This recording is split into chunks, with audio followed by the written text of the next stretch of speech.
It's crazy to me that we are getting a new GTA game, and the last game came out in 2013. 2013! I know, it's been a minute. Hey, Oppa! All right, Oppa, somebody, good anybody. Cut off the CEO, he needs to leave. Hopefully you adjust the drink like it's like, everything's safe. I'm just saying, you don't know. Somebody ran by really quickly and they are already out of the frame. See, that bar is not fly-by-wire. Yeah, exactly. Welcome to Diggnation. Also potentially hazardous to your health. All right, moving on. Why do you have flies in your freaking house? I noticed this earlier. It's Southern California and I have fruit. You put zombie and you put eerie in the title, and I don't want to do it. Diggnation.com. Hello, everybody, and welcome to Diggnation, episode number 12. I'm Alex Albrecht. And I'm Kevin Rose. Diggnation covers some of the hottest stories as found around the web and the internet. Boy, it's really... I haven't done this a million times I'm the before. most excited for us to get back to doing this from Dig Stories, just to smooth out the intro, because it's not been smooth since we got back. Hey, cheers, my friend. Good to see you. Good to see you. Yeah, it will, obviously our copy before was based on the stories of Digg.com, but since the site is not live yet, soonish, we don't have to say that. So well, and we can also say, I think, believe so, that though we had said that this was the Diggnation studio here in Hollywood, California, which of course it technically is, the other thing that we neglected to mention is it's actually in the current Digg offices. Right. Which is awesome. It is awesome. So some of the Digg team, if you don't have any camera, move your way, move away. It's amazing. So it's really actually quite nice because everybody just got really quiet when we were like, okay, let's start. Yeah. It was like, ugh. But yeah, dude, and freaking look at the freaking. I know. Look at that. The person that dodged the camera, who I can't say their name, did that up there. It's so nice of that person that dodged the camera. Which is awesome. Thank you for making the little Diggnation. I had so much fun at South by. I did not. Oh my God, are you kidding me? I did. It was so much fun, Kevin. I agree to disagree. Okay, well, where's the disagree? Because it was funny when you came in and I was like, oh my God, it was so much fun. And you were like, I don't know. Well, like, what happened? So shots happened. Sokka happened is what happened. I know, don't say it two more times. People fly in a couple and give us shots. friends called me up and they were like, oh my God, you were hammered. And I'm like, oh Jesus. And then, like, there's that temptation. Do I go and watch the episode again? Yes. No, I will not do that. I cannot bring myself to do it. I saw the clip of us. I mean, it wasn't Reno.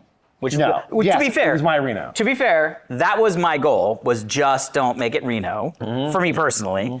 I see you flew in the face of that goal. Dude, I didn't know Sokka was going to be bringing those shots up. Why would we know that Sokka was going to be bringing shots up? Well, we didn't know, but everyone in the crowd was like, yeah, there's Sokka. And I was just like, I kind of got into it. I was like, yeah. I mean, there's no way we're not. I mean, look, spoiler alert, everybody knows this. Go back and watch any episode. You remember the Reno one where somebody handed us the fucking giant bowl of alcohol that we chugged? Yeah. Like, if we're doing a live show and someone somehow, because I don't want people putting shit on the stage, but if someone somehow, maybe like a guest, brings up shots, there's an adrenaline factor. I mean, first off, I hate tequila. Like, tequila is my least favorite alcohol. Right. I usually that was throw up. 100-point tequila. That was very nice. I also don't know what 100-point tequila is. No one really does. So that was the best thing. He was like, it's 100-point tequila. And everybody's like, oh, fuck. And then I was like, after he left, I was like, what's 100-point tequila?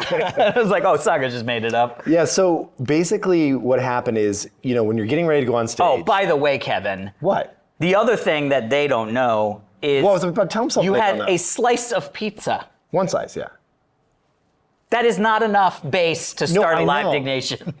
So the pizza got delayed a couple times that we had coming for us, and so we didn't get it until like just before the show. I know. And then I'm glad that you housed one. But the funny thing was I was like, okay, well, we haven't done a live show in a long time. I'm largely an introvert. Yes. And I'm down when the cameras go on and light goes on. I'm down to like turn it on. Like Yeah. But I had probably 2 drinks before I got on stage. I believe that was about right. And then when I got on stage, it was like, okay, now we got our drink, get our setup, let's kick out the show. And then it's like, shot. I was like, okay, whoa, okay, now I'm at 3. And that's kind of like where I tap out in the normal, like, Kevin is not going to be hungover the next day kind of world. Just, it's called a Thursday. Yes, yeah. right. Yeah, you're like, I'm going to bed. Exactly. And you were sitting on the couch going like this. Why is no one tucking me in right now? I'm going to bed. Yeah, like, exactly. We have 2 more guests coming up, Kevin. I go to bed. So, I will say after the third, I think we did 3 shots. Yeah. And they, by the way, those were not shot glasses. Those were baby wine glasses. Yes. Filled with tequila. It was a lot. After the third shot, I remember going like this. Ooh, oh, I'm actively drunk. Like, yes. There's no, and you were even, passively drunk. I was not passively drunk. Yeah. I had been passively drunk, right. and I immediately turned to actively drunk. Right. And then at one point I poured what I thought was a done shot out, and it spilled, so then we had to do another one. Yeah. That was on me. I should have looked at the glass. You poured one out? No.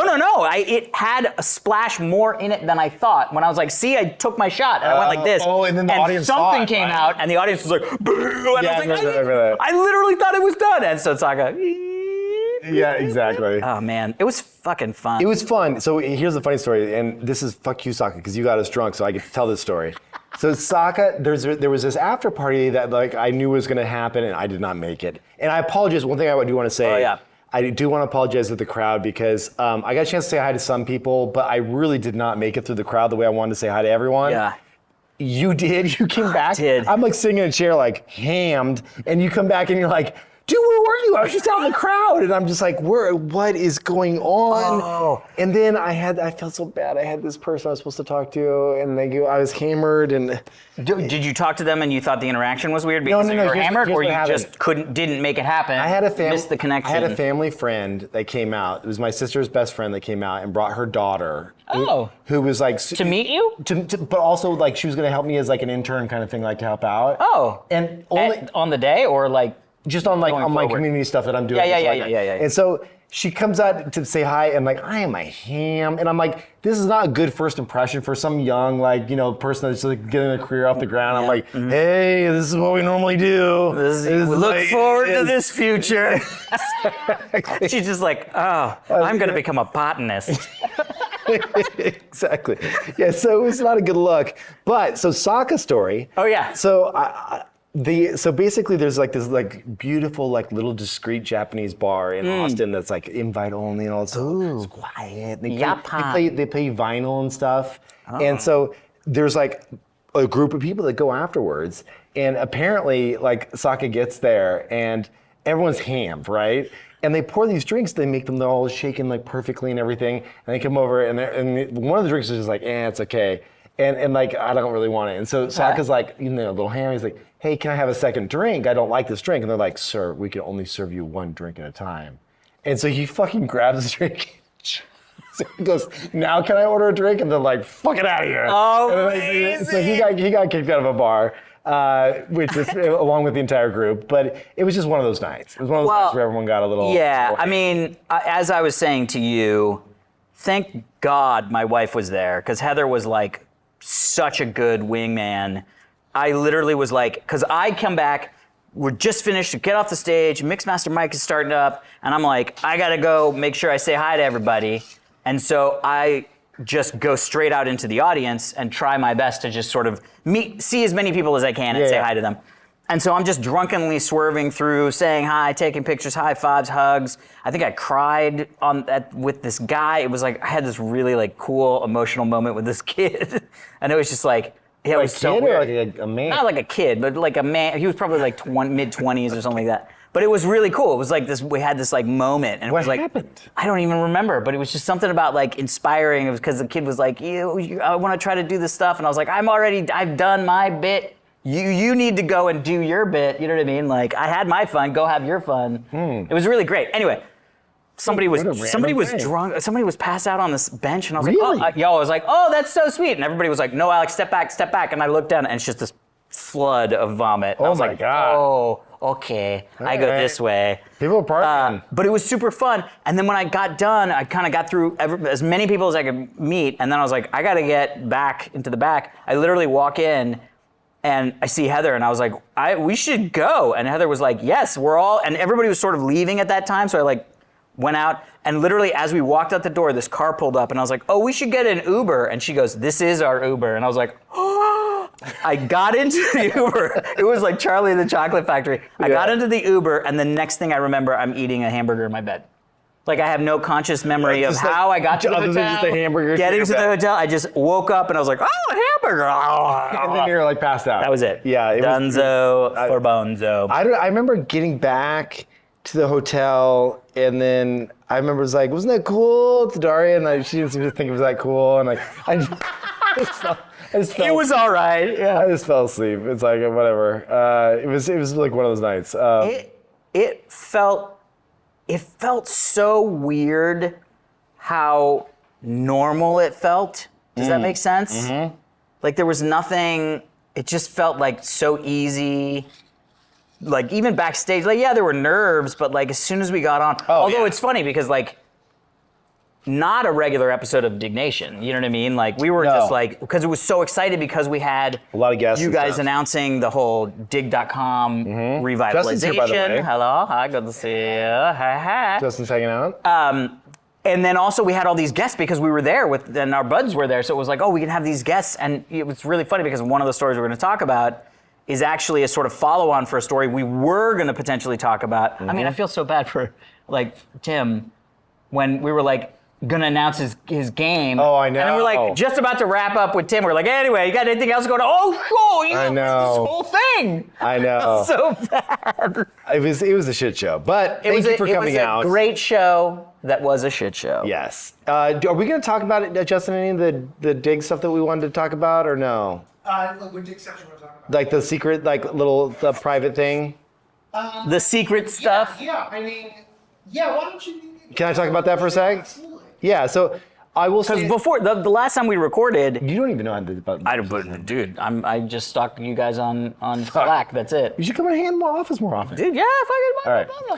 So you're going to say the thing about the secret thing with the sauce? That's the thing. Okay. So basically, one of the things that, we're kind of marching towards this release, this big reboot. It is a lot of effort, as you can imagine. I can. And we're in the trenches, and things are going quite well. But one of the things that I think is going to be a really fun thing for people is we're having these fantastic debates and kind of hashing out features and talking about functionality and talking about how we're going to be different and what are the things and components that we want to keep from the past and what do we want to evolve going forward. And there's like a lot of amazing kind of just like insider baseball, but also if you're a fan and you want to watch this stuff and see how a startup actually gets off the ground, you probably would want to be there and see that happen. So we came up with this idea where what we're going to do is we're going to make a like an early access. What were we calling that? Those Groundbreakers. Groundbreakers.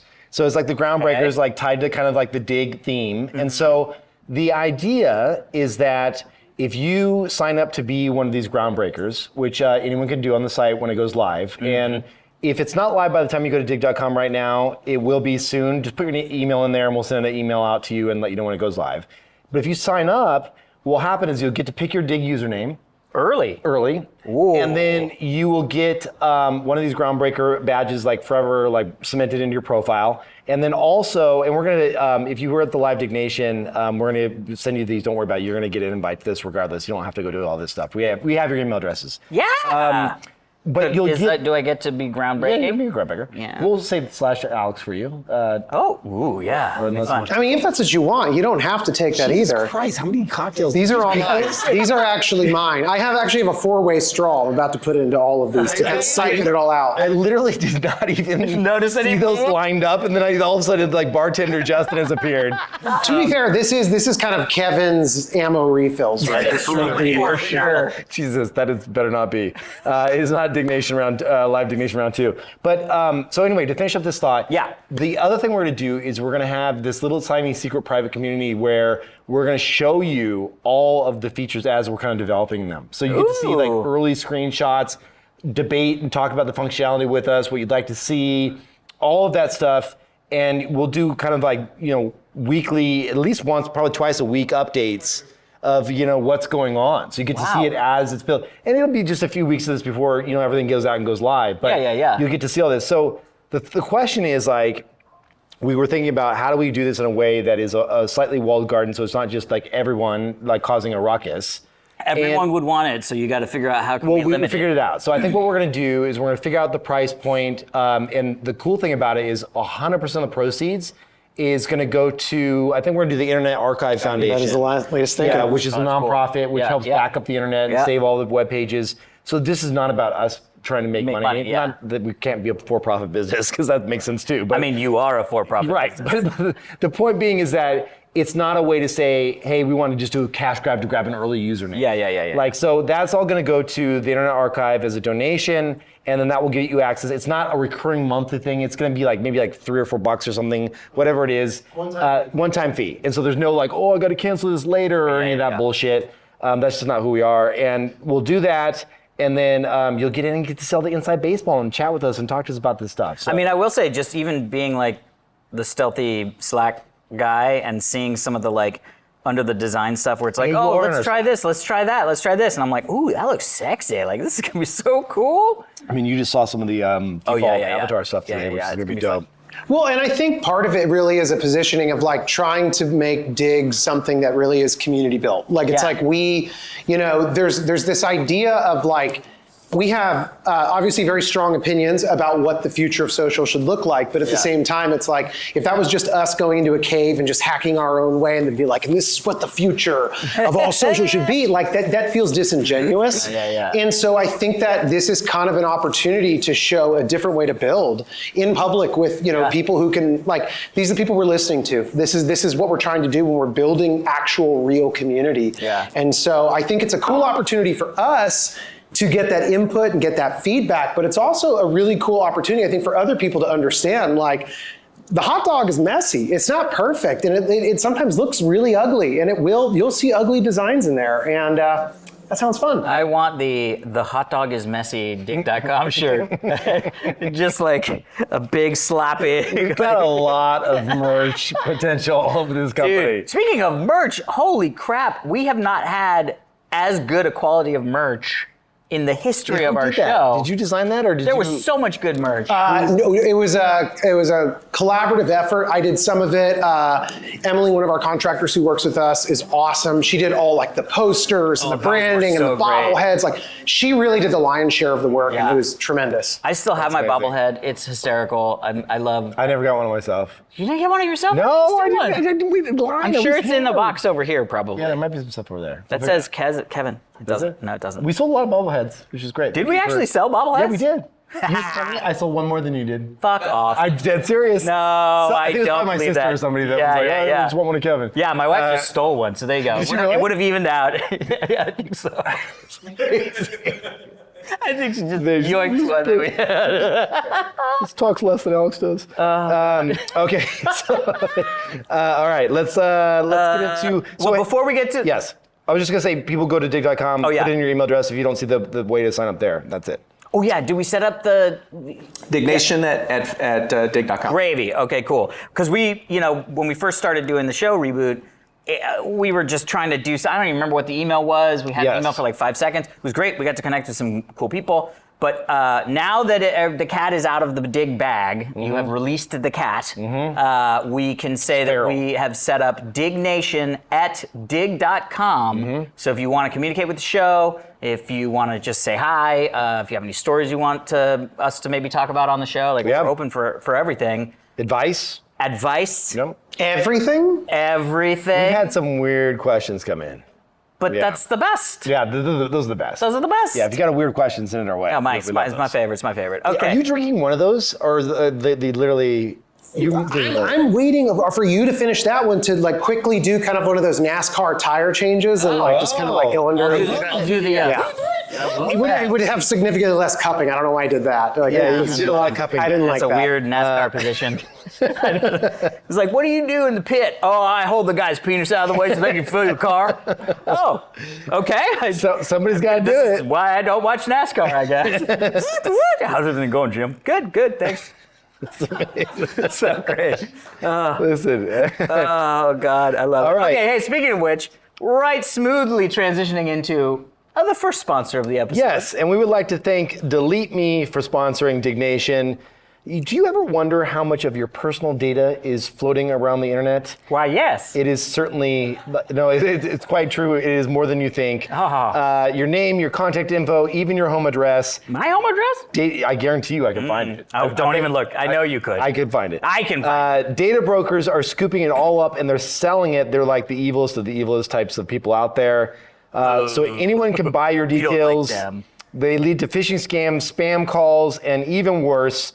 And if you're anyone that's even publicly online, if you have any type of privacy concerns, or you just don't want your personal details out there, I highly recommend you check out DeleteMe. I've been using them now for over a year. They sponsored the Kevin Rose Show back in the day, and even after they stopped, I stopped doing sponsors on the show because I wasn't doing it that frequently. I kept using the service because they actually did some really cool stuff for me, and I had some information out that they got down. Well, anyway, it was awesome. So, DeleteMe is a subscription service that removes your personal information from hundreds of data broker sites. It's super simple. You sign up, you tell them you give them your info, and then their experts handle the rest, and they work on your behalf to remove all of that information. And they even send you personalized privacy reports so you know exactly what they found and what they have removed. And this isn't a one-time thing. DeleteMe works continuously to keep your data off of these sites. So take control of your data and keep your private life private by signing up for DeleteMe. Now at a special discount for our listeners, we got you 20% off your DeleteMe plan when you go to joindeleteme.com/dig, D-I-G-G, and use the promo code DIG at checkout. That is the only way to get 20% off is to go to joindeleteme.com/dig and enter DIG at the checkout. That's joindeleteme.com/dig, code DIG. I will be doing that myself because you should. Why wouldn't I, as it were? All right, shall we get into the first story? Let's do it. Skyryse unveils cockpit design for fly-by-wire R66. R66 is a Robinson helicopter. So, I have talked ad nauseum at this point about my dips into general aviation. Right. You got your pilot's license back in the day. I almost got my pilot's license back in the day. I think you got it. No, I had my student pilot's license. Well, that kind of counts. Yeah. Basically, I got to the point where I was like, this is... long story, semi-long, because this is what we're here for. I am always looking at aviation videos on YouTube, general aviation, got people that buy planes. I thought about buying a plane the last time a couple years ago where I went back to get my pilot's license. You drink too much. I drink so much. No, but planes are fun. I know, but you don't want to be hungover, being like, "Where's the knob?" Oh, I've definitely done that. Have you? Oh, fuck yeah. Are you kidding me? You have a lesson. You wake up. You're like, fuck, I gotta be at the airport at 8. What? Yeah. But you did some solo stuff though too, right? Did a lot. Yeah. I flew myself all over. Flew solo hungover? Not solo hungover. I don't think I would have done that. Okay. But I also don't recall. Anyway, but so I started going, there's something about the ability to go to a place, yes, get the keys of a plane, yes, get in a plane and be like, I want to go to Palm Springs. No. And it's Friday and it's 4 o'clock and it's going to take 5 fucking hours. Right, because of traffic. But it won't in a plane. It won't in a plane. It won't in a helicopter. Like 25 minutes. So I started looking into helicopters. That was my new Why helicopters? thing. That shit is the worst. Nope, because, most dangerous. Kobe, rest in peace. Sure. R.I.P. Lots of information But he about wasn't that. flying the plane. It was like fucking. It was a helicopter, but yeah. No, I'm sorry, a helicopter. Yeah. I mean, it was. When that happened, I Where's my immediately. motherfucking pit stop, by the way? Yeah. Sleep this out- man needs sleep to out be on the cupped job and shit.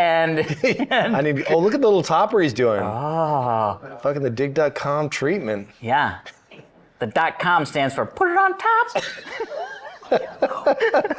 You're on fire today. Bro, I love the it's been energy. so long. I was like, I gotta talk about stuff. And I'm talking about death and aviation. It's great. Anyway, so I started getting down the road of like, I'm gonna do this, maybe a helicopter. The first thing I did, my little sister for my birthday, cheers, cheers. keep the party rolling. This is a spritz, by the way. Oh. Low alcohol. Red wine. Anyway, so You're just naming alcohol. Red wine, for everyone that wants to know. Red. So drink. the first actual lesson that I took in a general aviation aircraft was a helicopter. I flew a Robinson R-22. What are you doing? I got water all over my shit. So Hold on. much. Hold on.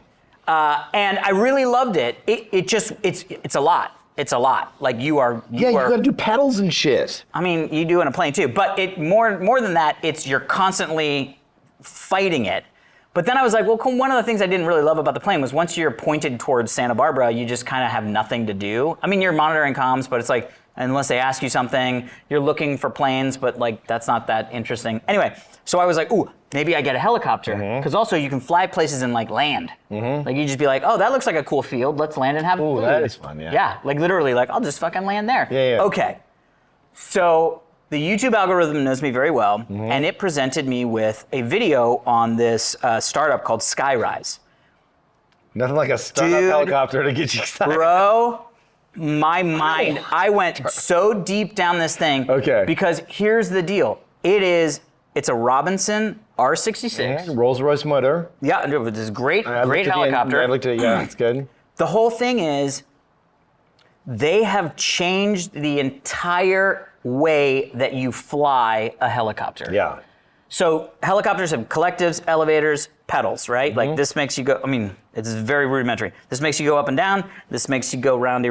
This makes you point your nose, right? Too much to think about. Lots of shit going on in a helicopter. Jesus, yeah. So the CEO, founder of this company, I think it's 9 years ago, started the company where he basically was like, why don't we have flying cars?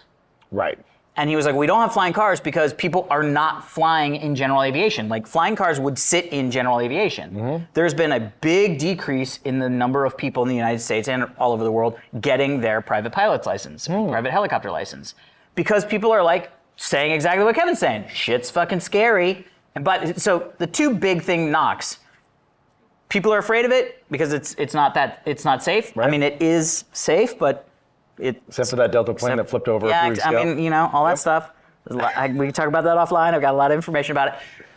I mean, from the internet. Anyway, and it's expensive. Yes. Right? So this guy was like, he's a helicopter pilot. He was like, how can we figure out how to make it better? Well, why is the general aviation world less safe than the commercial world? Because the commercial world is all fly-by-wire.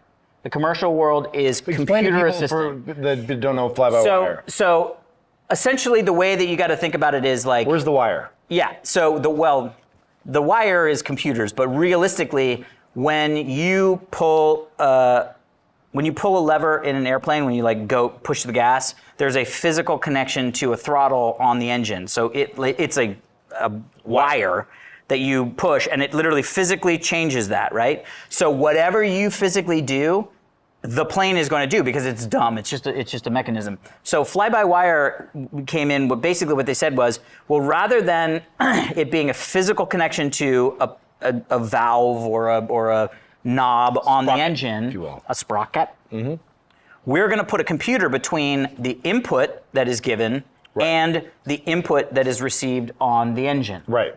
And what that allows you to do is to do a lot of safety stuff, because you could say, I'm going to, put this into a over, 50% bank or 50-degree bank at 100 knots or 10 knots. Like, hey, that's not cool. And the plane would go, we don't give a shit, and it would crash. Right. But a computer would go, that is outside of the normal operating envelope of this plane, so we're not going to allow you to do it. We understand what you're trying to do is go right, but you're going to crash. So we're going to take you right. We're going to do what we think you're saying. So what Skyryse did was they basically took the helicopter and said, what can a computer do? Everything. That can help make this experience different. And they literally got it down to a touch screen and a single joystick. Yeah. There are no pedals. I watched the video. It's amazing. It fucking blew my mind. And I was like, I don't understand how this is even possible. So then I watched the keynote speech that the CEO gave at Up Summit, an aviation summit convention. And it was like, dude, this guy is speaking my fucking language. He's like, the only reason why... It's basically drone tech. Like, you don't need to know anything. Like drones, when you fly a drone, it's like up, down, rotate. 100%. And that's just a single throttle, and like you're good to go. Yeah, but the thing is that it can do autonomous auto rotation. So auto rotation is one of the scariest things. Basically, when your engine fails, right? Yeah. So when a plane engine fails, a plane glides, right? Right. It wants to fly. Right. It needs thrust, but it wants to fly. So you have a lot of time in a plane to go, where should I see if I can turn the engine back on? Helicopters fall out of the sky. But people don't know that's actually recoverable if you know what you're doing. 100%. Because if you I watched a video on this. Speed, You ever watch a video on a... Oh, bro. Dude, I watched a video on a guy that he cut all... This is a traditional helicopter. Yeah. He cut everything. It was like, hey, I'm up like, I don't know how many feet it was, like let's call 5,000 feet or whatever. Yeah. And he's like, okay, cuts everything and then basically loops it around in a way that creates like the spin again and like gets it to land with 0 engines. Yeah, because the whole thing is like the blades are spinning and that is causing thrust. So all you need to make sure is that the blades are spinning. If you're falling and you correctly orient the blade levels, it causes lift. It's not enough to keep it flying, but it's enough to slow it down at a certain rate. And it's really crazy. Like, it's fucking super difficult. But when you see it happen, it's really cool. Like the pros, they come down. It's well, nuts. first off, anybody that has a helicopter pilot's license can do it. But then why does everyone die? Well, that's a deeper story. Well, first off, that's the one thing that came out was this guy had said. I keep getting water. I don't this know. Is my brand new M4. Have you? It's M4. This is an M4? Yeah, it's M4. That's an M4? Yeah, brand new blue. It's blue, actually. That's not blue. That is blue. That's not blue. Hold it up to your grave. Look at shit.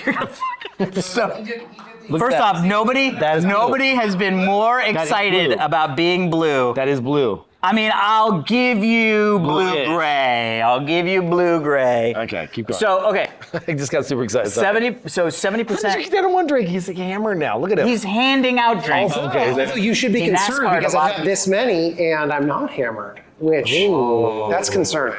He just made it weird All right, that is odd. for you. Anyway,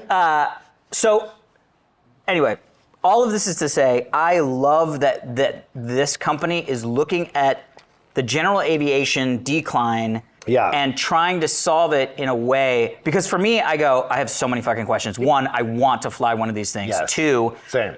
do you have to have this, does the FAA require the same amount of license? I looked it up. They don't.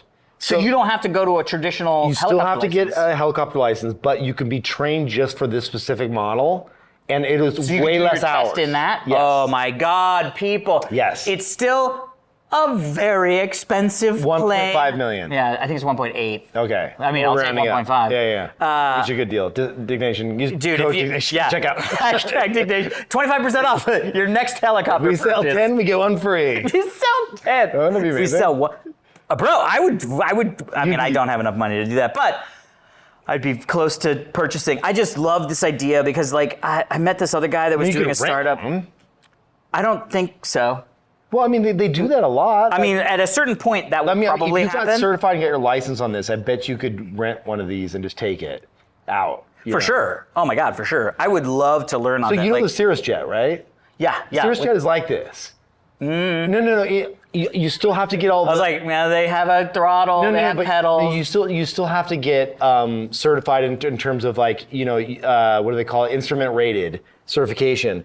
But you don't need an instrument rating as an add-on so that you can fly in clouds.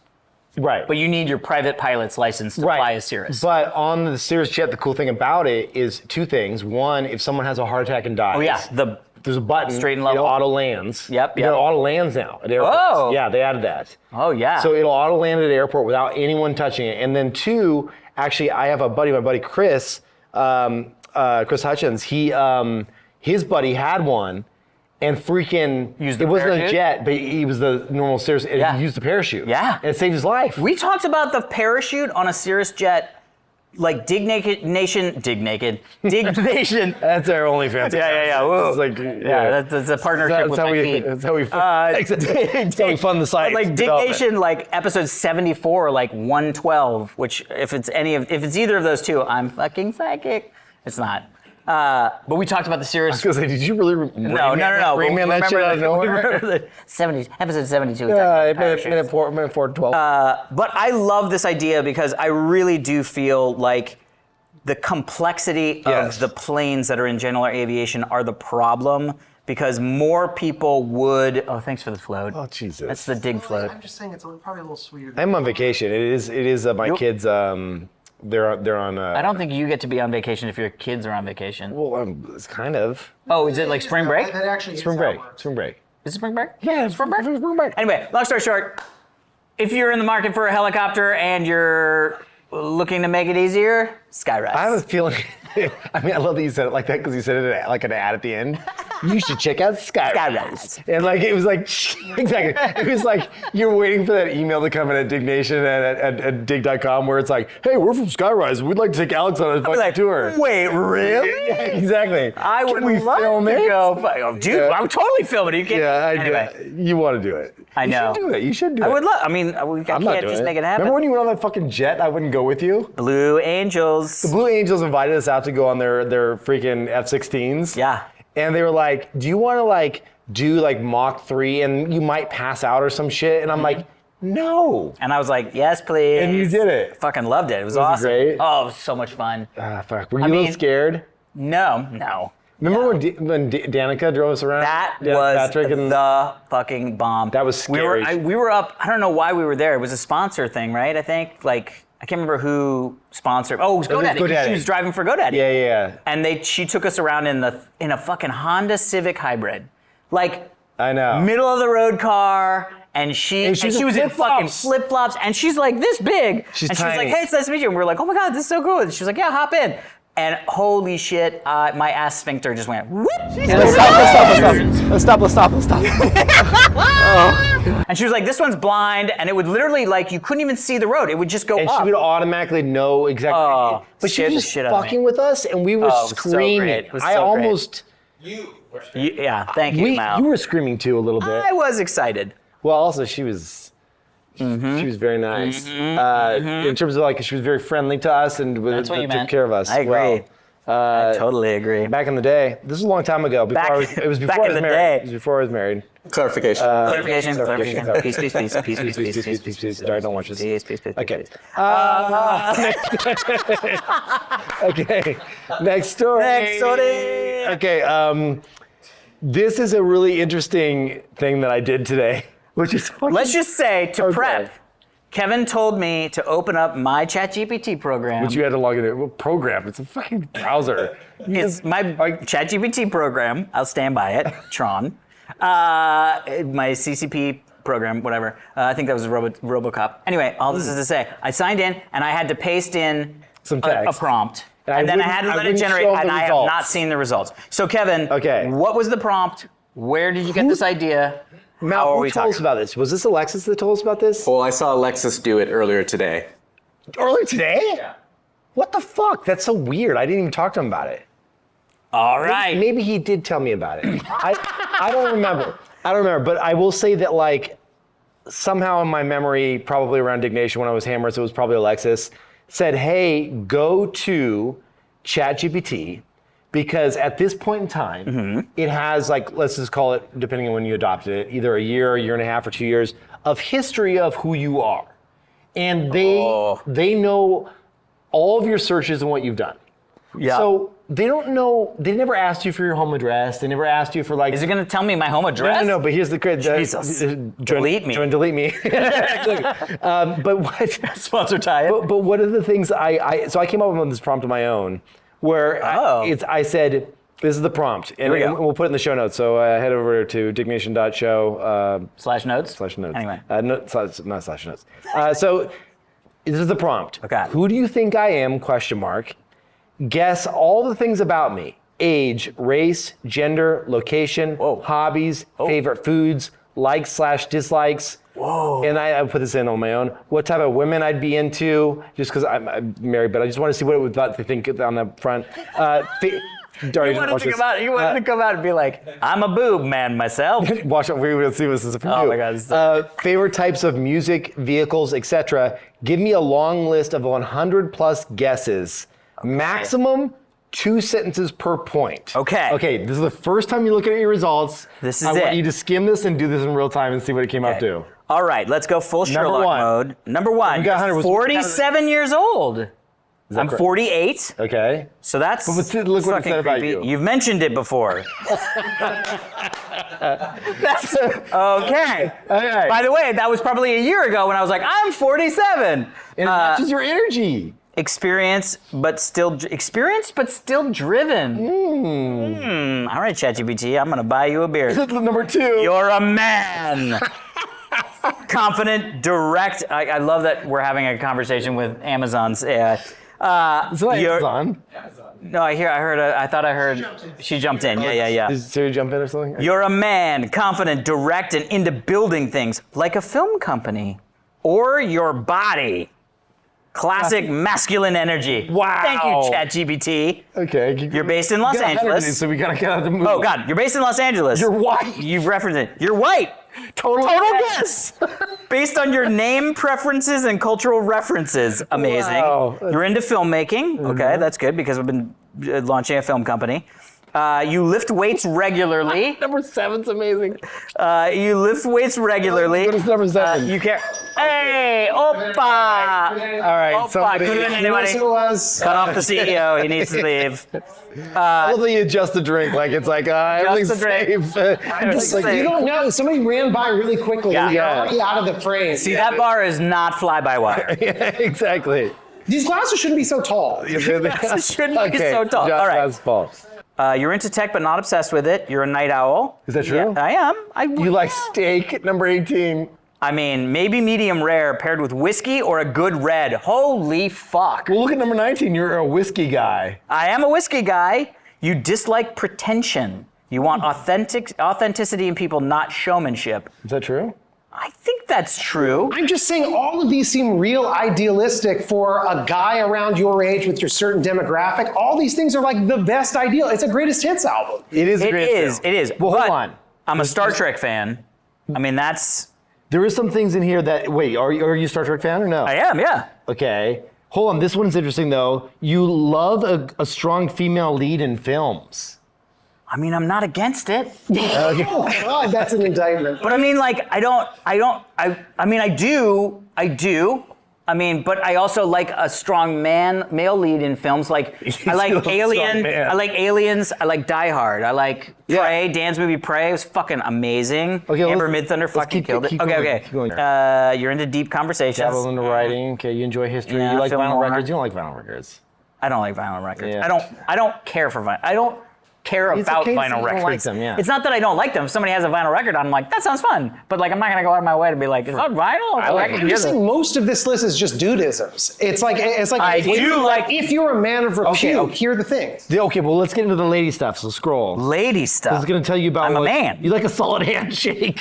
Oh my God. I don't Yours care. is way more masculine than mine. Mine's like you're a little bitch. Yours is like a zero. Yes, you'll Mine's see, like you'll you're see. a strong son of a bitch. Yeah. Eats creatine, eats a steak, whiskey, wants a handshake, hates liars. What's a good hand job? Yeah. Like, yours is like. You're into martial arts or have considered it. Definitely Yes. true.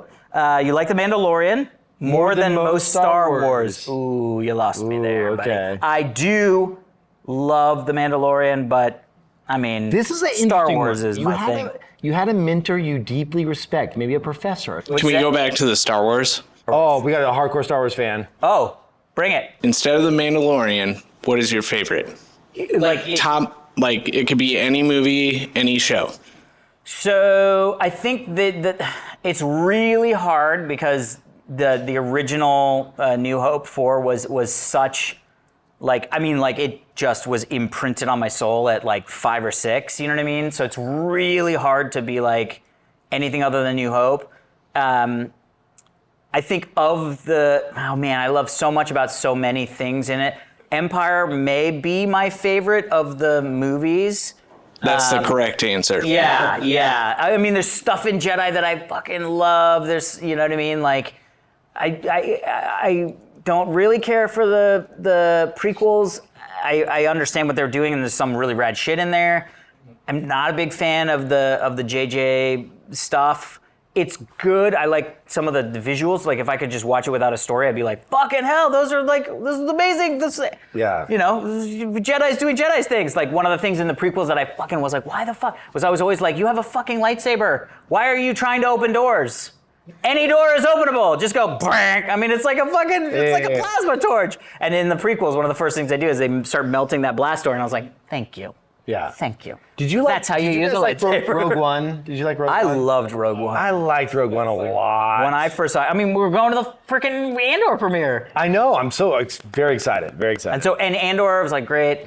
Andor has some of the best Star Wars moments because it's not about Luke Skywalker. It's not about Darth Vader. It's this like, it's just people doing stuff in the world. It's not about Jedis. And when it is kind of could be maybe about Jedis, it's in this way that's very like Zen. It's really good shit. Anyway, back to this guy knowing me. By the way, that's Ethan who's helping on Digg Design stuff, which is awesome. And also good that you're a Star Wars fan. Star Wars fans. Okay, so here's some of mine. Okay, it knows that I'm male. It's calling me mid to late 30s, which I appreciate. Oh, come on. It's guessing 36 to 39. That's a vanity play. It says I'm either mixed race or ethnically ambiguous. Okay. It's not doing well so far. No, but raised in the United States. Okay, fine. Let's see here. Lives in and around LA. Heterosexual. Don't know how it knows that, but whatever. I think you asked it that one time, like, am I gay? I can't. I'm sorry. I couldn't. I can't. I didn't even know that came out. That's amazing. Gotta leave that in. That's kind of amazing. You'd be surprised at what it told me. Okay. Oh, God. The things that were really interesting, there was a few things here. This is good wine. That were kind of like eerie, and that I was like, how does it know this about me? It's like, you like sleek minimalism, which I was Mine said I like sleek minimalism. your wardrobe leads neutral and sharp, blacks, grays, and earth tones, which I wear a lot of blacks, so that makes sense. Yeah, and earth. It says you like dim lighting. Fucking, I love dim lighting, dude. Really? Yeah, I love dim lighting. You have an opinion on lighting. Oh my God, like when you walk in, I get all those like vintage LED bulbs. So like Vintage LED like, bulbs? you know, the ones that are like give you that like glow. Like, Oh, like yeah. gold. Yeah. So I love dim like lighting. 3,200 How does it Kelvin know or whatever. that? This is feeling now like horoscope. It is. They're so generalized. Like everyone. I feel like if I typed in, I'm a Leo, what's my month going to be like? I would get results that were like, oh, all right. Yeah, And it's the general things. It's like, you'll find an old acquaintance this year. yeah, And it's yeah, like, yeah, of course. Yeah. Yeah, it says.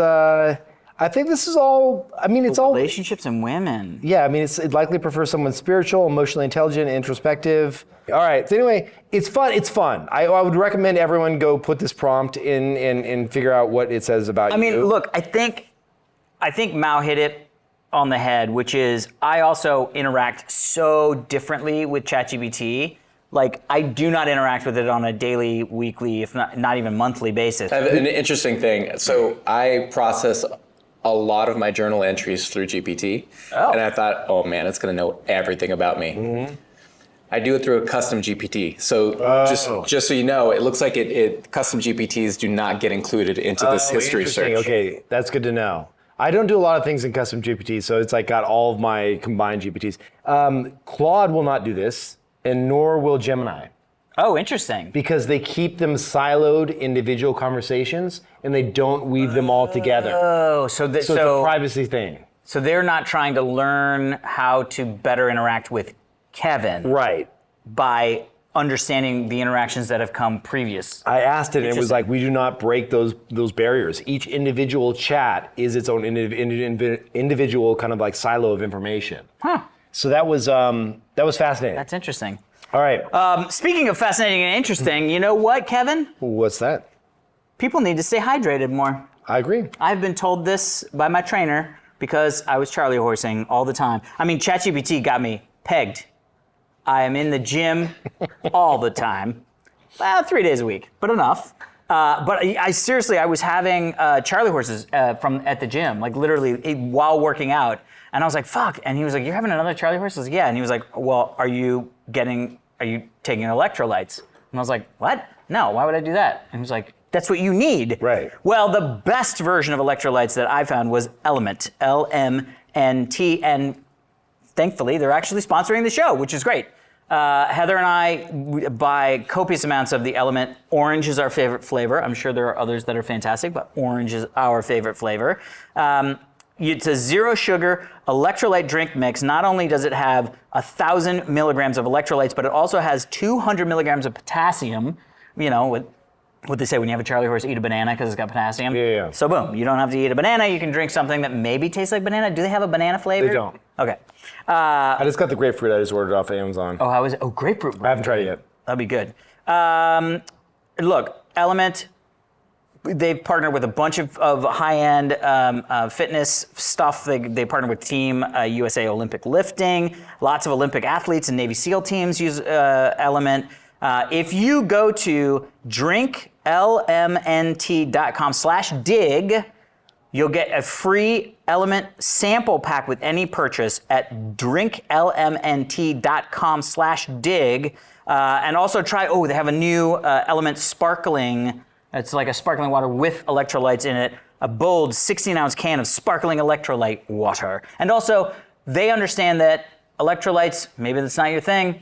There is a no questions asked refund. If you don't love it, just email hello@drinklmnt.com and they will take care of you. But honestly, it's the best. And we all need to be drinking more water. And why wouldn't we want to be drinking water that's got people stuff in don't it? see this here, but and this is not. We don't have to keep going on this ad because obviously it's an advertisement. But I fill this thing up with LMNT, and I put in 5 grams of creatine in it, and a bunch of ice, and 32 ounces of water, and it's great. It's great. It's the best. It's my daily thing. And then boom, And you're ready to go. No sugar spikes, no weird shit. It's awesome. Yeah. I'm really stoked as you are to have them as a sponsor. So It's great. I mean, that's the cool thing about getting to pick your sponsors. Yeah, and a lot of these sponsors, you're just like, yeah, use that service, let's do it. Yeah.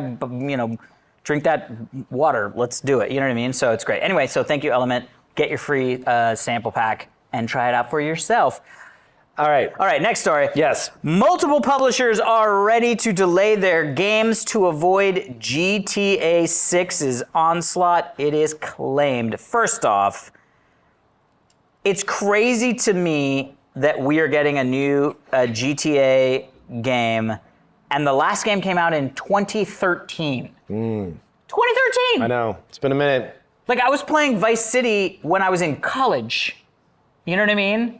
This is crazy. So, essentially, what is happening is that there are a lot of AAA publishers that are basically going, we are going to be out at, just give it away. I mean, this happens a lot in movies, with movie studios of the new, Mission Impossible movie or Avatar movie is going to drop, and they'll move their other movies around so they're not overshadowed. But the crazy thing is, they know it's a budget issue, right? This game is estimated to bring in the first year alone, $3.2 billion in revenue.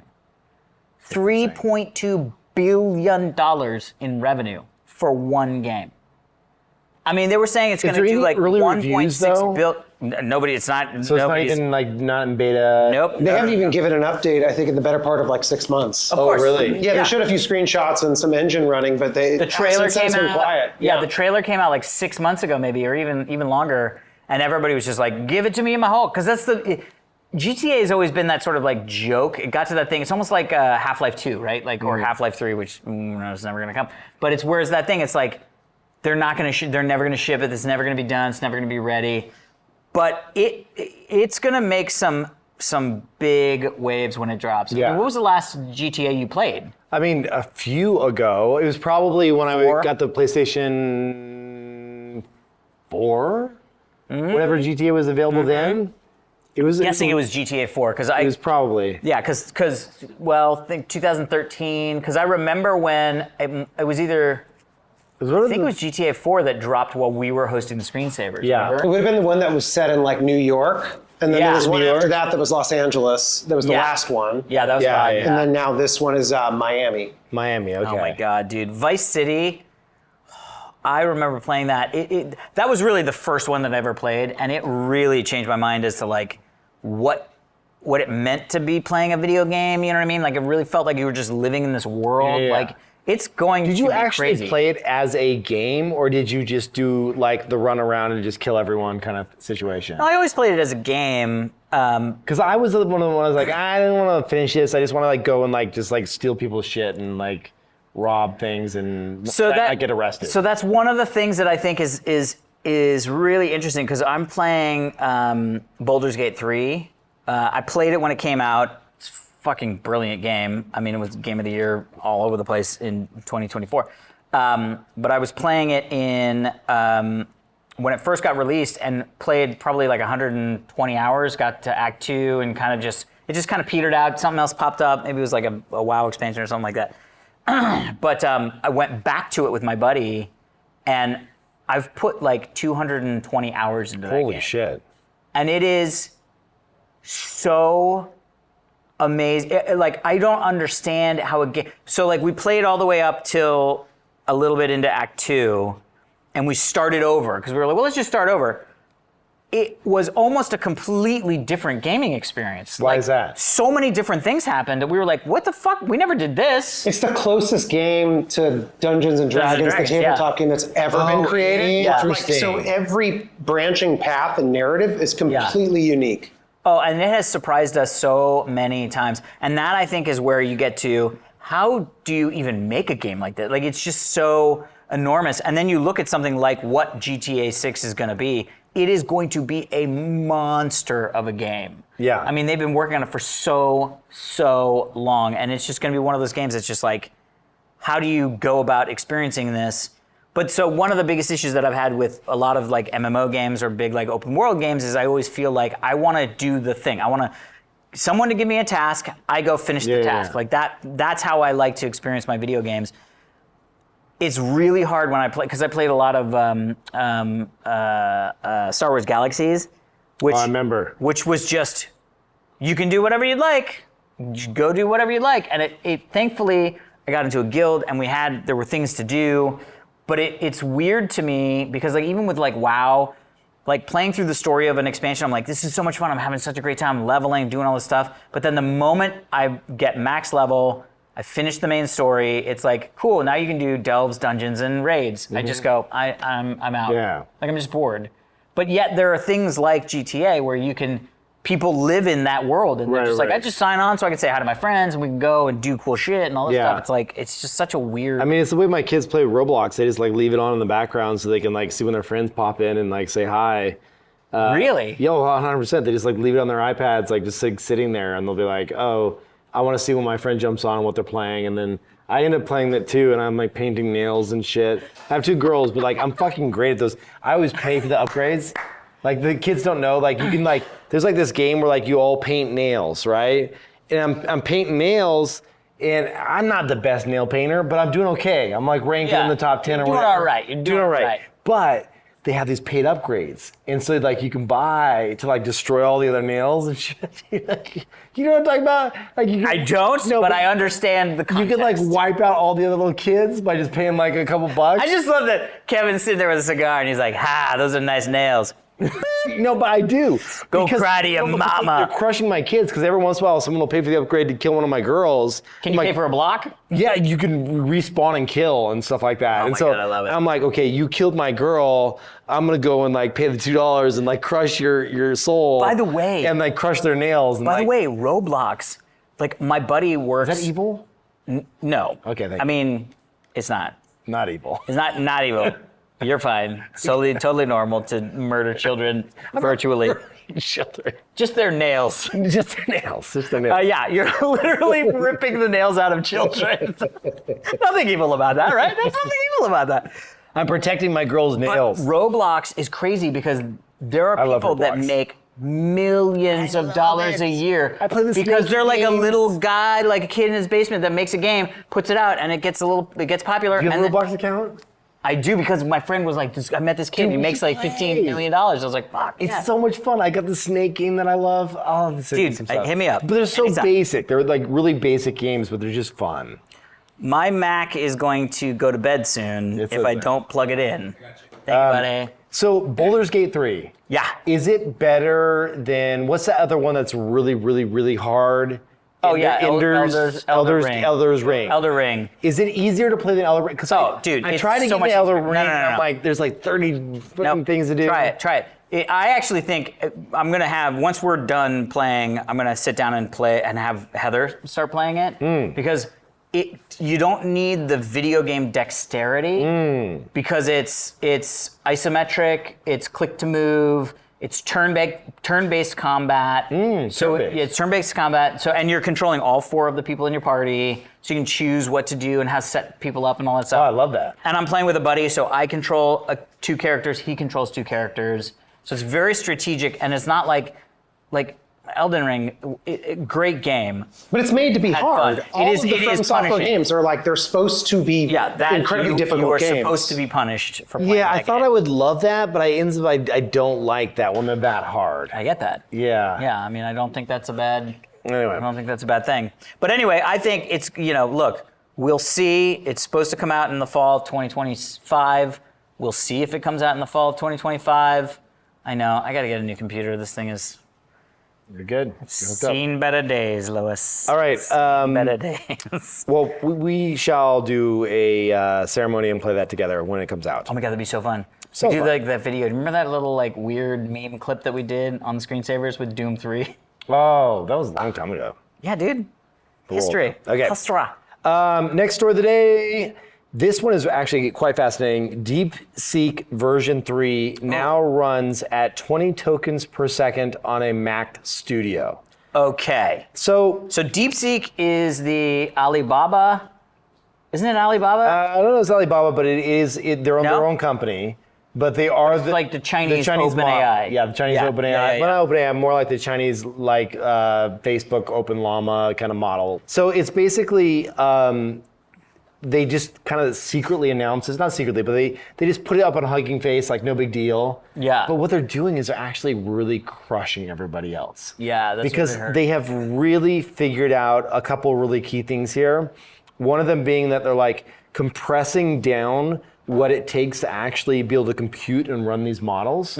So even though this doesn't sound like it sounds like a really confusing title where it's like DeepSeek V3 runs at 20 tokens per second, what that means is that a standard Mac Studio at 20 tokens per second can respond to you in like full sentences, like pretty fast. Okay. So when you're on a performant model on, say, OpenAI, it's Yep. about 70 to 90 tokens per second, Okay. which creates that like seamless response, that quick Yeah. response time. Yeah. So this is like not even the best Mac, it's a good Mac, but it's 20 tokens per second, and you can run the whole model on your computer, on one computer. Yeah, I've yet to break into that whole thing. I just did that for the which first is time a like couple days actually ago. pulling in my own model and like starting stuff. I know there's a lot of generative image stuff that you can use offline. I mean, that just came out today too with OpenAI, with all the new generative image stuff, which I actually did.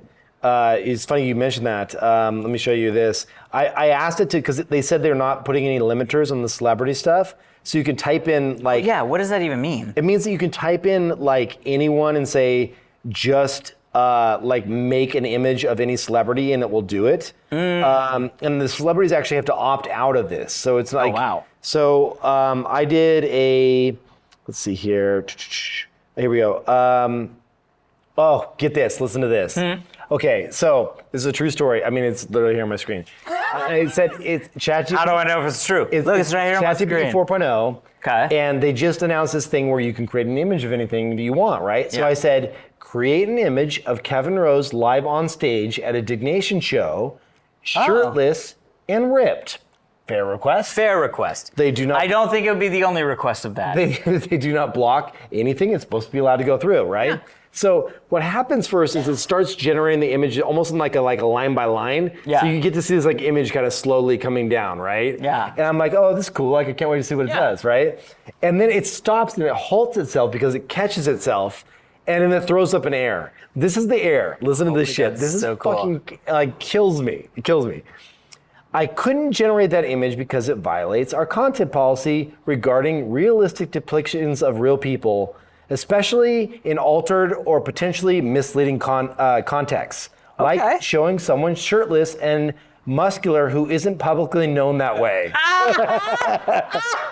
Oh my I was God, like- ChatGPT threw shade. I was like, fuck you! We can't make that happen because it's untrue. And then I write back, I go, Kevin is really known about being buff and strong though, right? And it goes, Kevin Rose is definitely known for a lot of things.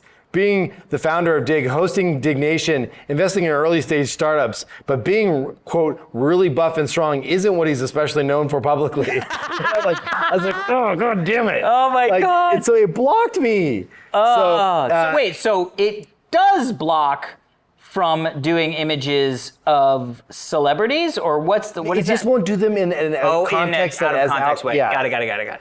So you could say like, I would like to see a picture of Charlize Theron water skiing. Right, and it would do that. But it's like anything that it would consider to be out of the norm, which is apparently me strong. Got to get back to the gym. It won't even let it do a person of Alex Albrecht. Oh, because he's a real person. No, but like, they might be blocking it now. They were getting some shit today for all I this. bet you that's what it is. I bet you $20 that's what it was. But the image quality is great. But you have to like choose this little modal here and say create image.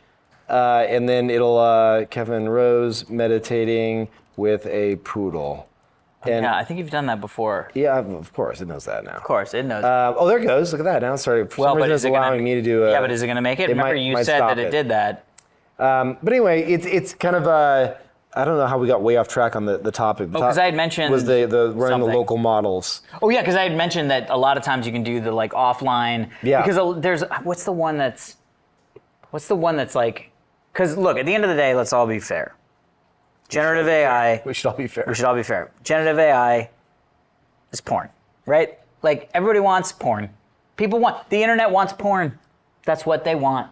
Well, a lot of the internet wants porn, but like, what is generative AI doesn't want porn? Generative AI doesn't want anything. It's just a computer. Porn? No, I'm just saying people want porn. Like that's what has always made we always talk about this, right? Like the DVD won over Blu-ray won over HD DVD, DVD won over Laserdisc, Betamax lost over VHS because they were like, oh my God, you're totally meditating. Because it's, they were like, yeah, porn, you want to use it? Send porn on DVDs. That's fine by us. You know what I mean? Like, yes. So I feel like porn is a driver for innovation, actually. Yes. Like a lot of the earliest. I think, by the way, robotics is going to be driven by sex bots. We know this. Oh, we know that. 100%. 100%. But a lot of the early, I know a lot of the routers and a lot of the high bandwidth situations around video were largely from people trying to stream porn. Oh yeah. And so like that like, oh my God, look at me meditating with the poodle. That's actually pretty good. It looks like a cross between you and Jason Schwartzman. Yeah, well, I'll take that. Yeah. I'll send that to Mal so we can put in the video. But there you go. That's nice. Yeah. Yeah, I mean, this is like just like yet another advancement in terms of like bringing this all inclusive kind of like experience to ChatGPT. But that's on the image side. On the self-hosting side, which was the story was originally about, like this idea of having localized small models at your house, I think is going to be a lot of fun. Because if you can fine tune that for your needs, it's going to be amazing. I mean, look, that's the other thing is like, isn't that going to be the point, right? Isn't it that we're going to have this thing where we're going to be sitting in our house and instead of having, a smart home responsive assistant, like someone's name that sounds like my name, but I don't want to say it out loud because maybe there's one here or in your room. Oh, yeah. To have your own LLM running your internal house stuff, but it's siphoned off from the internet, so it's just dealing with your stuff. Like, that's great. Well, have you seen the Billy Bass one? Oh, yeah. You saw this one, right? Yeah. Where they put AI into the Billy Bass. This guy? Yeah. New work in progress. What up, Billy? This is my favorite. Huh? What up, Billy? Oh, what up, bro? You startled me. How you doing? Ready to pump? No. I just need some advice. How do you deal with difficult personalities?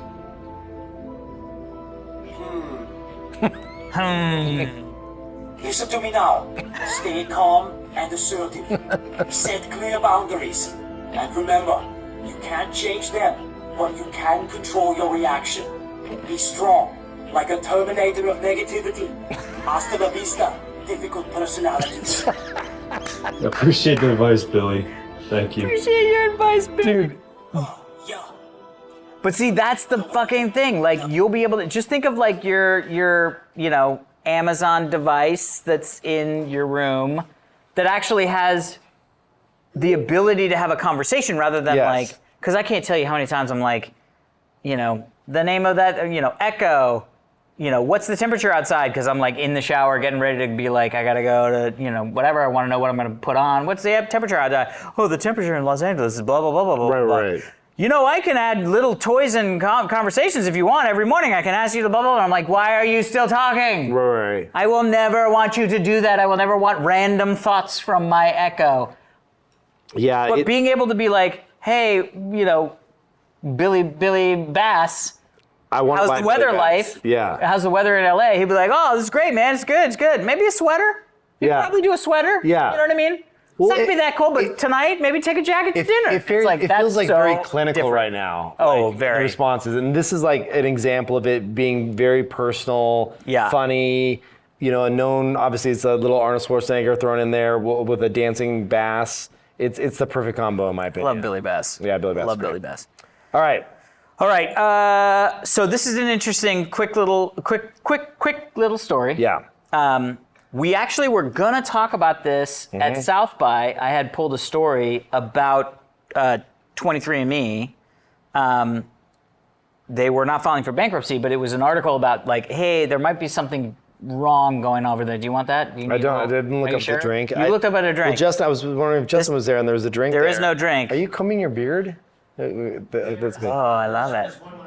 That sounds like what Kevin was looking at. You split it with me? Yeah, of course. Okay, thank you. Come on. Justin's the best CEO in the world. All right, so cut to 3.5 weeks later, DNA of 15 million people for sale potentially in 23andMe bankruptcy. Okay. So 23andMe, as we all know, it was one of the first big sort of DNA sequencers.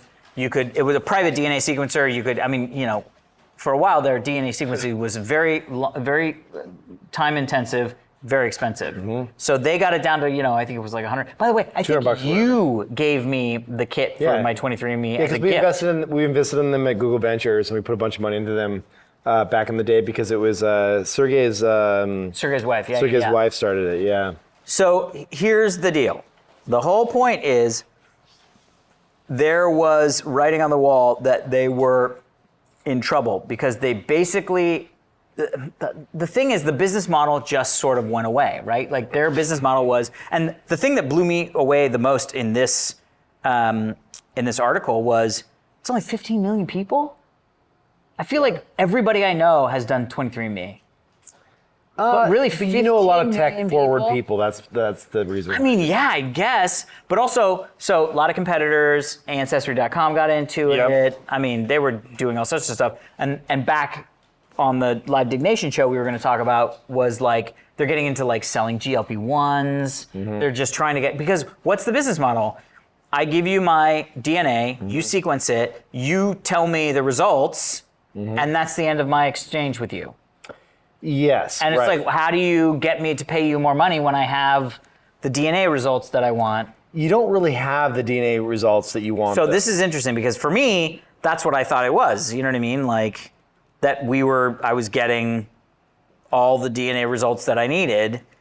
So what people are recommending, I have done it. I think Kevin has done it. Yeah, of course. Is to go onto your 23andMe account. I downloaded basically a PDF, like a 17-page PDF that basically gave me all of the breakdowns of the stuff that I cared about. Right. From 23andMe. You should export your data. I did. Okay.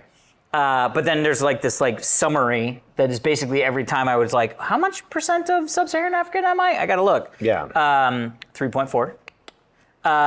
But I basically did that, and then I got my data deleted because at this point they've filed for Chapter 11. You don't know who's going to take over protection. The data. Yeah. And who has the data? But I didn't realize that there was this big data breach that happened. Well, I didn't know there. Yeah, there was a big data breach that has now like 30 lawsuits were filed. Oh. All of this stuff and the thing that was crazy was that the data breach actually targeted people who had specific genetic tags for their ethnicity. Whoa. Yeah, it was like Sephardic Jews or something like that, There was like some subset That's of people. creepy. I know. This is why it was like. Like, people why are were you getting looking for sued. that shit? Like, what the fuck is Bro, going on there? I'm just saying they lost like 7 million clients' personal genetic data or something like that. Yeah. Yeah, or personal information. Anyway, so it's actually PSA. very, very timely that we talk about this because, here's what I know to be true. So essentially, what you're getting with 23andMe is very little of your genome. So interesting. They don't do your entire genome. So just to give you an example, 23andMe, it says they're roughly giving you back 0.02 to 0.03% of your total genome. You got to be fucking kidding me. No, dude, no. But How is that possible? So they have these things called SNPs, which are these single nucleotide polymorphisms, which essentially mean that these are these identified genes that we know that is tied back to potential physical outcomes. So I'll give you an example. I have one called for me, I have a SNP that is not the right way, called the MTHFR mutation. Okay. And I'm a mutant in that way. Very nice. And the So you can see through walls? Exactly. And I was going to make a horrible joke. So I have superpowers. I have superpowers. Many levels. Many levels. So the one thing that was really interesting is when I found out that I had MTHFR, and that means that I cannot metabolize B vitamins in the right way. I need higher doses of B vitamins. So, Great. but But what's interesting about that is like when you do your blood work, my homocysteine levels were high. Okay, this is a lot of insider baseball, but long story short, homocysteine is associated with dementia, higher cardiovascular events. It's associated. It's not causal. No. It's just associated with, right? So, do you know the difference between causal and associated? Mm-hmm. Okay. It's for people that don't know, the difference between those two is like you can think of causal, associated being like your windshield wipers are going because it's raining. The windshield wipers going didn't cause the rain, but they're associated with the rain. That's the difference between causal and associated. So. Yeah. The thing about what I did recently is I just spit into this big tube, or I swabbed my mouth. Just spit into this big tube. Well, I swabbed my mouth and spit in this tube, and I sent it in and I mapped my entire genome. So I'm getting back the whole thing. So first off, I feel like you need to be a geneticist to know what to do with it, or is it going to be they're going to give you information? This is where AI is really good. So you can feed into AI. ChatGPT, here's my genome. You like asses? I mean, thank you, ChatGPT. It might say something similar, but that would be amazing. The thing I will say is that what it did do with mine when I fed it in there is like, hey, I've been supplementing with B vitamins. I haven't been able to bring down my homocysteine. What's going on? And it's like, hey, you probably because of this SNP have this other pathway blocked. And so you have to supplement some what's called NAC. And if you supplement NAC, I think that will unblock it and bring down your homocysteine. And I was like, oh shit, that's really interesting. So what's happening now and what is going to be fascinating, and it is going to cause lawsuits, is that they are trying to figure out, based on our genes in real time, what we can be doing proactively to kick or punt down the road some very horrible things that could happen to us. Like, for example, and Rhonda Patrick has talked about this publicly, and so has my wife, they both have one copy of the ApoE4 gene. And so if you have one copy of that, have you checked your ApoE4 status? I have not. Oh fuck, we should check that on live on the show. If you have one copy, you're like, how do I find you're that? like Is 5 that on times. 23andMe? Do you have your exported data? I have I don't think they've deleted my data yet. Download the exported data. Let's take it to Rhonda's tool. Go to foundmyfitness.com. Found My Fitness? Yeah, Rhonda Patrick, she's awesome. .com. Okay. And we can cut some of this out if we need to. I don't even know what's happening. So, and then click on the DNA genetics right here. Genetics. Okay, and now do you have your downloaded zip file from 23andMe? It's on my phone. Get your comprehensive report. Okay, and now upload your data right there. But get it off your phone and put it on your computer. Well, hold on, okay. We should do this. So Jesus Christ. We'll cut some of this out. But anyway, as you're doing this, let me talk about it some more. It's sad to me that 23andMe is going away because they were accessible, but someone needs to fill that gap. I used one called... that's his Ancestry. It's fine. Take either one. I use one called DNA Complete, which is basically to get your entire genome, it is about $1,000. Okay. Which is, it's not cheap, but I will tell you, like when I said the example of the APOE4, when Daria found out and Rhonda found out they had one copy of this, I'm just making this up, but it's somewhere in this range. They're like 5 times more likely to get Alzheimer's disease. There are things that you can do right now, like in terms of cardiovascular fitness, in terms of supplementing higher dose omega-3s. There's a bunch of things that you can do that like. It says my file size is too short. Too short? Yeah, it's not big enough. What? That's what it said. Let me see. No, it literally just said. How can your file size be too short? I think I just didn't download the right thing. Let me see if I can get it on here. I got really short snips. Okay, go to 23andMe. Did you already delete your account?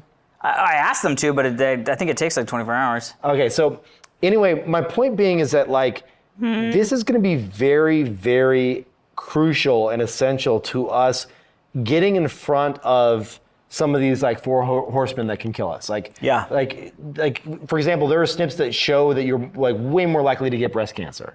Like there's certain things that if you know these up front, you can like do preventative things now that will help you in the future. So I'm bummed that this happened, but also at the same time, it really wasn't the full genome. So I've heard good things about DNA Complete. I have no affiliation, but you can check them out. It's a grand. Medicine is going very personalized in the future. Like we know this. Like there was you know those RNA vaccinations like we use for COVID and all that? mRNA, mRNA. They came out with one recently, like just a few days ago, that was fascinating because they were like preventing the reoccurrence of lung cancer. Ooh. And then also they developed another drug that was preventing the reoccurrence of, what's the hard one where the Alex Trebek got? Pancreatic, yeah. Yeah, that's where it's like crazy. if you get it, you're fucking gone. Yep. Like they were like, we're like 5 years away from some major breakthroughs. Wasn't that what Steve Jobs had? Pancreatic cancer? No, he didn't. He had something else. Or liver cancer. I can't remember. We're gonna find out. I have him wearing his shoes right now. You're wearing his shoes? These are his shoes. Did he die in those? No, but these are the exact shoes that Steve Jobs used to wear every day on stage. Pancreatic. It was pancreatic, yeah. That's what I thought. But he had the good one. There's 2 types. I know that's like, I know we can laugh at that. Like, I want to say. No, I get that. When his doctor found out, this is a true story, if you read his a little documentary thing, when his doctor found out, the doctor started sobbing because he was so grateful that he had the one that was non-aggressive, metastasized version of that one that they can chop out. Yeah. But then Steve was just such a vegan, crazy person. He didn't get It's PNET, a pancreatic neuroendocrine tumor. There you go. Yeah. Peanut. What Mouse said. So anyway. It's just a little peanut. A little peanut. All right. I feel like we've done enough damage. We've done enough damage. Oh, Limitless. Last one. Okay, last one. Go. So this one's actually pretty cool. Okay. So I am tasked with, at True Ventures, finding all the latest hotness on the startup side. Yes. So I'm always playing with all the AI shit. I've always got like 5 different things going on in the background. I've got a really cool AI thing that I built that's fun. I'll tell you about later. But anyway, this is crazy. So I was at South by, and I met up with Chris Hutchins, and he was wearing this thing. So it's a little clip. Oh. Clips under your shirt. And I was with a buddy, and we were like, he told me about this. Yes, I remember this. So this 24 hours, it listens to everything that you say. And then it keeps it private. It transfers it to your phone, and then you can ask questions about your day. Like, what was my interaction here? What are my to-dos from today? Did I seem upset at all today? Did anything bother me? You can ask questions in a very... Was I awkward with that woman on the bus? So listen. Yes, please stop talking to women. Thank you, AI, thank you. Listen to this though, dude. My buddy was like, Chris, I don't know if I should tell him, I'll fucking tell him. He was like, he was like talking to his wife, and he's like, she's like, what are you gonna do for dinner? And he's like, I could cook something later if you want, like blah blah. And she's like, no, I got it, blah, blah. And then like fucking like a few hours later, she's like, you said you were gonna fucking cook dinner, blah. He's like, motherfucker. He pulled it up, and he's like, I did not say that. In fact, you said the opposite. And I was like, that's amazing. I know, and I was like, evil/awesome. Yeah. Like, because But also, sometimes. The fact that your wife was wrong about the interaction is not helpful. No doubt. But I get fucked a lot because I'm always wrong. Are you wrong in your relationship? I don't know what you mean by being wrong. What are you talking about? I'm mostly right. Sometimes I'm so right that it makes Heather mad. See, that's what you are Daria for me. Yeah. I'm always wrong. Oh, that's funny. Yeah, so I would need a log, and I have such. Now, are you always wrong because you're actually wrong, or are you always wrong because Daria thinks you're wrong? I don't know. That's why I need this device. I mean, you're not wrong about that. I can guarantee you that is one thing you're going to be like, wrong. was I wrong? And then I will figure it out because like I have the feeling I'm mostly right. But oh, definitely. First off, one of the things that Heather hates is Sarah's laughing in the background. One of the things that she doesn't love. Hold on, Sarah used to work with me for a long time. Now she's helping us out at Digg, so she knows my family dynamic really, really well. So she's. Am I wrong that much? Or we can cut this out. We can cut it out if we need to. I think You don't have to be on camera. Yeah, you don't have to be on camera. We can put up a mysterious image. what I'm gonna say should not go past the through. Okay. Sure, that's fine. That's fine. That's fine. That That's fine. goes out on the internet.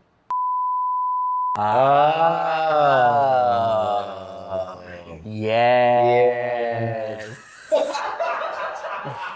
That's the problem. That's the problem. Yes.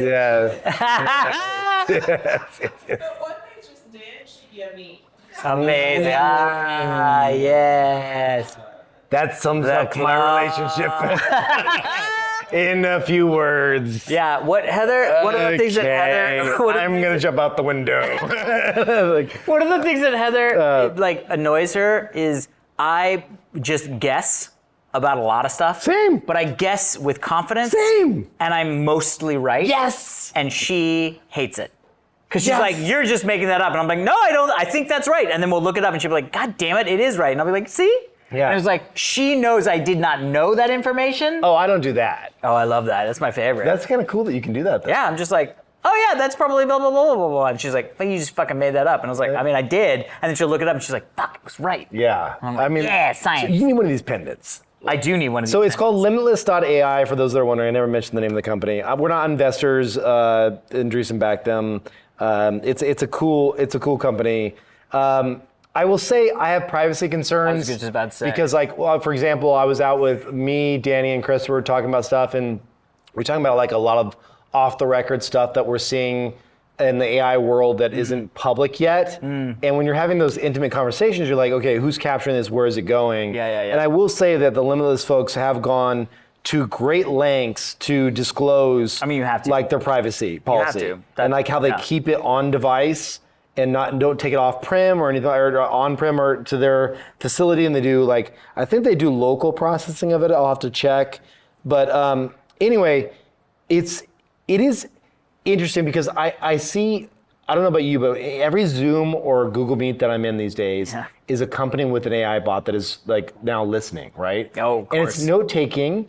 And it's providing me that I appreciate because I can go back and be like, oh, what were the to-dos or what did I have to, what was said here or whatever. But at the it doesn't feel private. But I think that's the world we're moving into. 100%. And that's sad because there's. Is it though?